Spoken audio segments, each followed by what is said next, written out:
Privyet, Privyet, and greetings from beautiful Chernivtsi in the west of Ukraine. I'm very close to the Romanian and Moldovan borders here. And this is a new update video on the 21st of February 2022. And as you're almost certainly aware, since you clicked on my video, there's been a lot of tension between Russia and Ukraine over the last 2 months, and that is continuing. And I've already done four videos actually on the topic. I hadn't intended to have so much content on a political issue on my channel, but that's the way things have developed over the last few weeks, and I can see from the engagement and the number of views and your comments that this is content that you're really interested in. So here we go, video number 5, and it's now the 21st of February, as I said. So the last video I actually filmed on the 16th of February, which was the day of the supposed anticipated new Russian invasion of Ukraine. And well, that didn't happen, but we have had a lot of developments in the last, say, 48 hours that are very concerning. So in this video, because a lot of you asked me, well, what do the local people here in Ukraine think? I'm going to try and address that and give you an overview of what I've been hearing, and then I'm going to go and try and get a few locals to speak on camera. But first of all, I just want to update you with reference to the previous videos that I've made on the topic. I start off with a video over in the east of Ukraine in Kharkiv, which is 20 kilometers from the Russian border, where I outlined, I guess, the background to the whole dispute, the whole conflict between Russia and Ukraine. And then I had a video from Odessa where I discussed, I think the most important point there, was relevant to what's happening now, is at what point should you be thinking of leaving a city like Odessa with this state of affairs and the tension, and obviously different claims in different medias and by different governments. And definitely there has been a big development that affects that. And then the last video, I actually had a video from Zaporizhia in the center of Ukraine, east center on the river Dnipro, where I showed you that almost no one was panicking. People were very blasé, very stoic when I was there.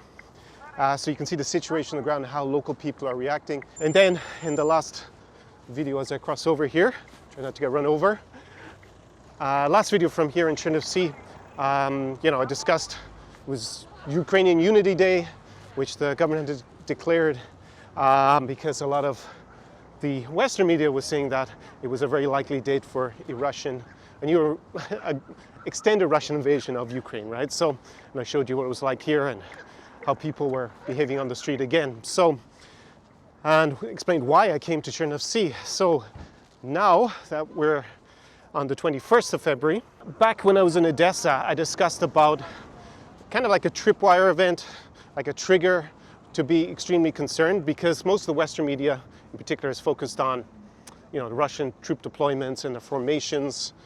And Russian government doesn't deny that all those troops are there. They just say that their intent is different, like they're not planning to attack Ukraine unless they're provoked. And the thing is, if you've ever dealt with a social justice warrior, being provoked is very subjective, what you have to do to provoke someone. And in any case, in order to justify an invasion to the Russian people, Russia would need what's known as a casus belli. So we need a reason for war, and then we need to explain that to the Russian people, whether it's legitimate or illegitimate, through their media and through their politician statements, before they would most likely launch an invasion here. Because just attacking and not explaining to Russian people why their soldiers are in Ukraine, potentially encircling Kiev or Odessa or somewhere in Donbass or Kherson, people are going to be very confused because they're not going to have expected that. So in the last roughly 48 hours, we've seen that phase well and truly underway. When I filmed the video 5 days ago here, President Putin had just given a press conference with the German Chancellor Olaf Scholz, where he accused Ukraine of genocide, in inverted commas, which Scholz standing beside him dismissed as being a legitimate concern. But anyways, he'd already set the groundwork then for casus belli. Back in 1999, preventing a genocide was the main reason given for NATO's intervention, the bombing campaign against Serbia. So it has a precedent. So that's why you have to pay attention to these claims and why they're relevant. So in the last 48 hours, and I've been watching a lot of pro-separatist, Donbass separatist media, pro-Russian media, Russian TV itself, and there are just so many casus belli that they are claiming that I've even lost count. We're probably up to 10 a dozen at this stage. There's been that they've discovered mass graves of 300 people who are, they claim, murdered by Ukrainians in a genocidal endeavor on territory that the separatists controlled for the last 7 years. So amazing, they only found them this week.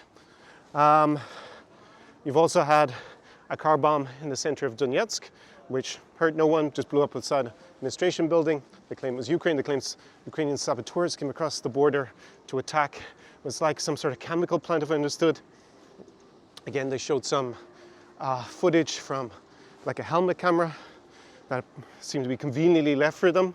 What else? We've had images of, for them the separatists announced that 500,000 people or something need to evacuate from Donetsk and Lugansk because they're under attack or under a potential attack from the Ukrainian military. So you have these images of women and children, especially older people, women being encouraged to get on buses and go and live, it seems like, in some sort of refugee centers in Russia. You also have a huge uptick in shelling on the demarcation line between the separatists and Ukrainians. The Ukrainians say that it's the separatists firing at them most of the time, and separatists say it's the Ukrainians firing at them. So on top of that, this wasn't bad enough. You have claims by the Russian government that rockets have started landing in Russia. One just hit a road. I think it was the day, maybe even the day before yesterday now. And then this morning woke up, there was a claim that they had destroyed a building on the border, that the Russians claimed that the Ukrainians had destroyed a Russian building on the Russian side of the border in Russia. So again, if you know your history of the region, a casus belli that was used by the Soviet Union to invade Finland, it's known as the Mainila shelling or Mainila incident. The Soviets basically shelled some village on the Soviet side of the border and claimed it was the Finns, and the Finns were attacking them, and then they launched their invasion in the Winter War against Finland. Now, prior to that, they had demanded that Finland give them a certain amount of Finnish territory, and they wouldn't invade, to simplify what was going on before. And the Finns said, go take a hike. We're not interested in giving up our territory to you, at least without a fight. And even, obviously the Soviets had planned an invasion. It's not really disputed historically. They were just looking for an excuse to, tell the Soviet people, we're under attack from these awful, dastardly Finns. We need to go and teach them a lesson and protect our citizens from these vile enemies across the border. Well, they just coveted Finnish territory. Interestingly, here actually, Chernovtsi, the Romanian government took a different tack with the Soviets. So the Soviets demanded this city prior to the Second War had been in Romania in the interbellum period between World War I and World War II. They actually just gave it to the Soviets rather than ending up in a war with the Soviet Union, which they thought they would lose. And then, obviously, Finland lost the Winter War, but they fought very valiantly. And even though they lost more territory than had been demanded, it did considerably weaken the Soviet Union. So something maybe Russia should think about in this situation as well. The wisdom of any sort of invasion here. I still think the whole thing is mad, completely mad for Russia to do that. So that's the backdrop in the last 48 hours. So whether you believe the Russian claims or the Ukrainian claims, if you're here, it's kind of irrelevant, because in any case, that justification for war, they claim they have about 10 casus belli at this stage. So that is the propaganda phase of the war, or the If you don't consider it propaganda, you consider it to be true. Well, the information part of the war, communicating that with the Russian public, and that seems to have been very heavily done in the last 48 hours, maybe a little bit more at this stage. If I were still in Odessa or in Kiev or in Mariupol, Kherson, and I did not have a very good reason to be there, then this is the point where I would be seriously considering leaving those cities. Now, if you have a very good reason to be there, then that's very different. Obviously, you can do that risk-reward calculation for yourself, whether it's worth it. But that was the signal that I had been anticipating when I made that video back in Odessa a few weeks ago. Interesting for me, I actually have reasons now to go back to those cities that have come about in the last few days, so I need to weigh that up for myself. One of them is the fact that I'm a YouTuber and you've been enjoying this content, so obviously you would enjoy content also from Kiev and Odessa in the current situation. Still have a few things to do here in Chernovtsi for a few days, so it's not going to happen immediately in any case. So let me tell you what local people have been telling me here, not just in Chernovtsi when I asked a few people, but also in other cities, friends I have in Ukraine. So I'd say we split it into kind of two camps. You have one half of the people who think there will not be a Russian invasion, what they've told me. They think it's just a psychological war, and at the end of the day, Russia's not going to do anything significant. And you have maybe the other half who tell me that they think that Russia is going to do something. There is going to be a new invasion, a further invasion into the country. But most of those people, at least, still don't believe that will mean taking the capital, Kiev, or sacking it, as Joe Biden seemed to say very dramatically in a meeting with Zelensky. It was reported a couple of weeks ago. So that's what people have been telling me. Now we can go and ask a few people, a little bit of a different mix of people here in Chernovtsi. Now let me start by explaining I don't want, when I do these street interviews, to be taken as some sort of scientific study of what the people here in Chernovtsi or in Ukraine think about what's going on, because I don't really like these videos myself, because I can see how they can be manipulated by people very easily. First of all, although a lot of commenters under my videos have told me, the local people know best about what's going on, they're the best barometer, what you should do. I'm not really convinced by that, because I was here in Ukraine in 2013 and 2014 when you had first the Euromaidan revolution, Revolution of Dignity, and then Yanukovych was replaced, shall we say, by a new government, and we had the annexation of Crimea and the war starting in Donbass.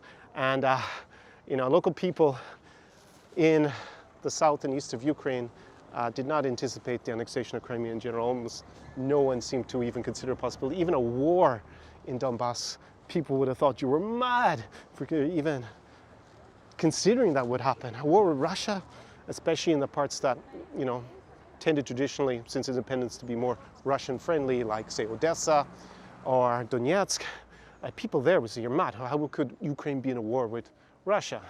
And unfortunately, that's what transpired. So that's the first thing, relying on local people's opinions as being kind of like a factual truth.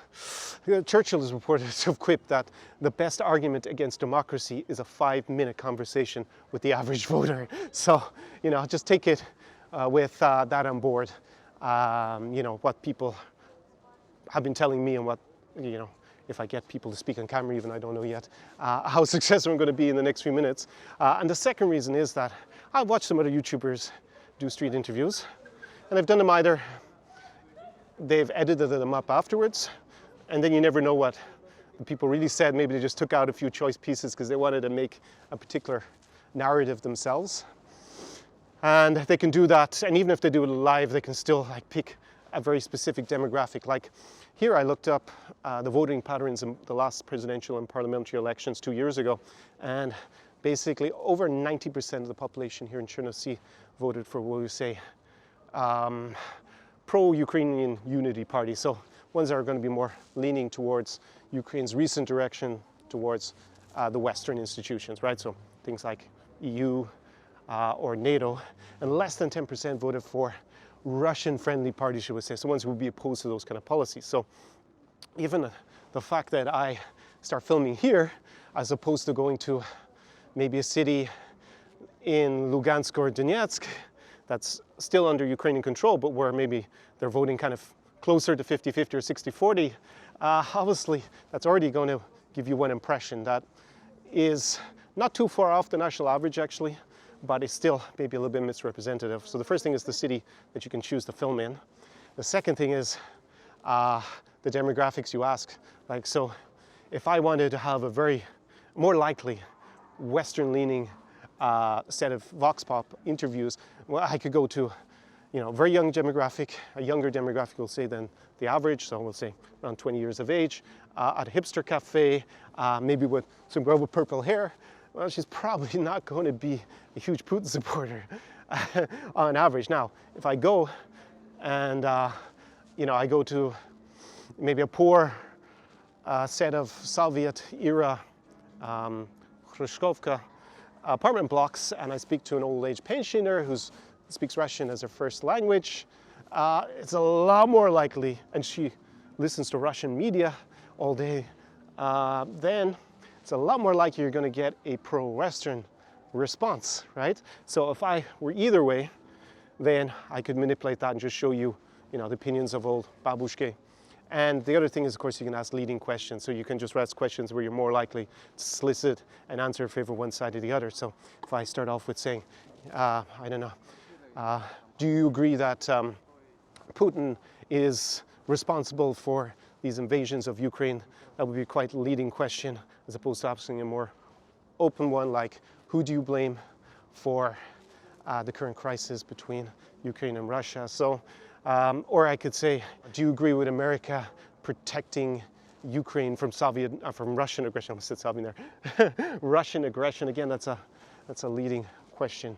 And I've seen that other YouTubers do that, and they walk along and they, you know, they nod on and they agree with the people they're interviewing, and then other people from other demographics even come up to them when I saw them in interview, you know, when they're doing their interviews, and they don't ask them any questions.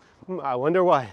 Because they're risking that the person is going to give a completely different answer. Anyways, with that said, and that's maybe my 2 cents for you to interpret, you know, these kind of style of videos a little bit better. I'm going to go around and, you know, ask a few people. I will try to mix up the demographic a little bit. No idea if anyone's going to agree to be on camera yet, so it'll be interesting to see. Tsar Experience. Что вы думаете, будет новое вторжение в Украине или нет? Честно, не знаю, говорят разное. Говорят, что информация в интернете это все фейк, и что просто хотят, ну, навести панику. Но честно, я даже не знаю. Типа, если что-то и будет, то будет, если нет, то... Окей. И что виноват эта ситуация? Вы думаете, что это Америка, Россия или Украина? Или все? Я думаю, что в этой ситуации все виноваты, просто не все хотят признавать свою вину. То есть где-то в чем-то они виноваты, но они этого не признают. Окей. И что вы думаете? Если честно, даже добавить нечего, потому что почти все, что я думал по этому поводу, почти все сказано уже. Окей. И вы читаете какие СМИ? Вообще, украинские СМИ, русские СМИ, может быть, международные, американские СМИ, телевизор или журналы? Ну, в Инстаграме и то все сразу публикуют. Окей. И Инстаграме с Украины или на каком языке? Ну, мне удобнее, типа, на русском языке. Окей, на русском языке. Да, но и так разговариваю. Окей, хорошо. Буде нове вторгнення в Україні или ціні вторгнення з Росії, солдати? Типу, чи нападати будуть? Да.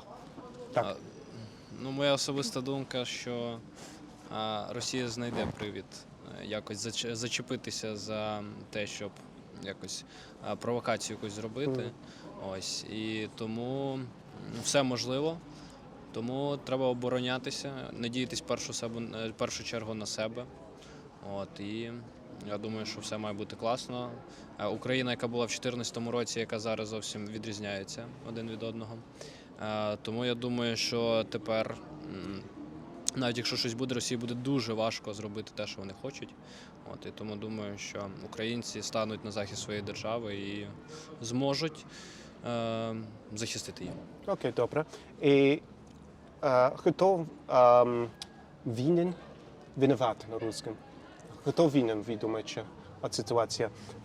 Росія, Україна, чи Америка, чи Європа? Росія, звичайно, Росія є агресором, тому що нам війна не потрібна, ми хочемо миру. І навіть якщо й буде якась спровокована агресія, нібито Україною, це 100% буде провокація Росії, тому що нам війна не треба. Ми готові просто захищати свою територію. А те, як виставляється Росія, ніби у нас є якийсь третій умовний ворог, це все бред. Ось. Добре. І які СМІ, медіа ви читати, Ми глядати? не дивимось телевізор. Я вважаю, що війна починається в першу чергу з інформаційної війни. От, тому краще поберегти свої нерви і надіятися тільки на, ну так сказати, на себе.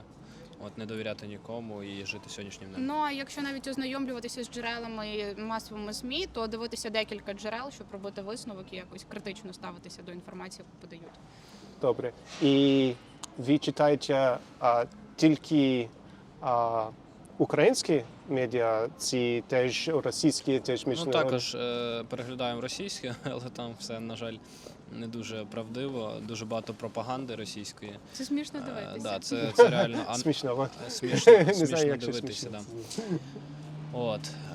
Тому довіряємо тільки українським джерелам, от, і перевіреним. І знову ж таки, як сказала моя дівчина, треба перевіряти хоча б декілька джерел для того, щоб засвідчитись висновок. у інформації. Ось і щодо російських джерел, вони, на жаль, дуже смішно іноді забрехуються, самі не впевнені про те, що говорять. В одних джерелах говорять про одне, в інших про інше, в третіх про третє. І навіть в тих людей, які намагаються вірити російським джерелам, не виникає ніякої довіри, тому що інформація відрізняється в кожному джерелі. Ось тому. Окей. Добре. Дуже дякую за інтерв'ю. So there I did my best. I got a few interviews for you, a few samples of what people here in Chernovtsi think about the situation. But like no one older than apparently 23 or 24 wanted to speak on camera. Some people did speak to me off camera because this is obviously a more sensitive topic than, you know, when asked about what you think about something cultural. Obviously, with this tension between Russia and Ukraine, people are understandably pretty reticent about expressing their opinions. So that was what I was able to get for you. Again, it's not supposed to be some scientific study or some opinion poll. You can read those and always read the methodology and understand how, you know, people are trying to promulgate a certain narrative, are going to try and, you know, have leading questions, ask just certain demographics and, twist, you know, your opinion with information in this, what is definitely an information war at the moment, and hopefully it just stays an information war. In the last video, because I'm getting close to darkness here, some of you told me that I had too narrow a depth of field and you couldn't see the buildings that well here in the center of Chernovtsi, the beautiful buildings. You got the the theater there. I actually went to a play in Ukrainian the other day, very beautiful. You got Yudish's house here. Let me just put that up. Probably see it a bit better. You got that Romanian other side. This is built by the Romanians. I saw it in some older photos. Not the best compared to the Austrian architecture around it. You do have some nicer Romanian buildings in the city as well. Let me know if you would like me to do more of these street interviews or not. You just think it's not so interesting. Good feedback for me to have. Just drop me a comment down below. I may go, as I said, to some other cities in Ukraine, and depending on how the situation develops, and fingers crossed that we just have an information war and nothing greater than that in the coming days and weeks. До побачення, до свидання, from Chernovtsi, Ukraine. Ciao, ciao. SAR Experience.